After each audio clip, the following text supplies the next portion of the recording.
Chapter 4. The Victim Orientation. As Ted and I continued up the beach, I scanned the bluff above us. Only a few minutes ago I had been sitting on that bench, eyes closed in surrender and prayer, when this stranger showed up beside me.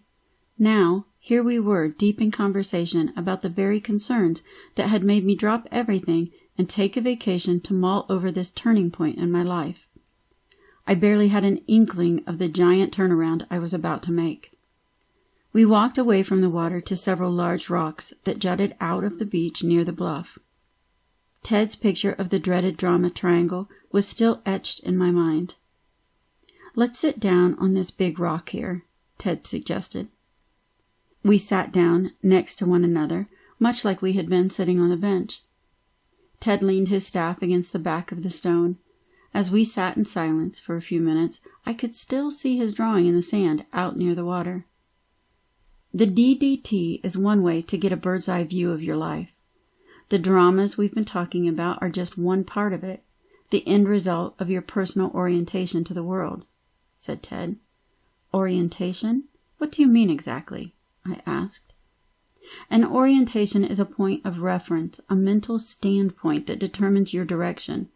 Have you ever worked with a compass?" "Sure, I used one when I was a Boy Scout, but that's been a while," I laughed.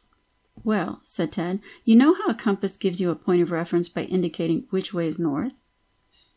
Using that knowledge, you can set a course, decide which way you want to go. An orientation works like a compass, one that's inside you. Your inner orientation, your mental standpoint, has a lot to do with the direction you take in life. So your orientation determines a lot of what you experience.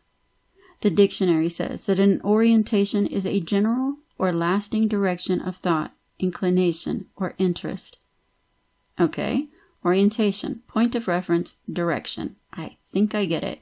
But what does that have to do with being a victim? I asked. What you focus on, your orientation, determines how you act. It affects just about everything that shows up in your life, too. So the DDT is the direct result of having a victim orientation to the world. I'll show you what I mean.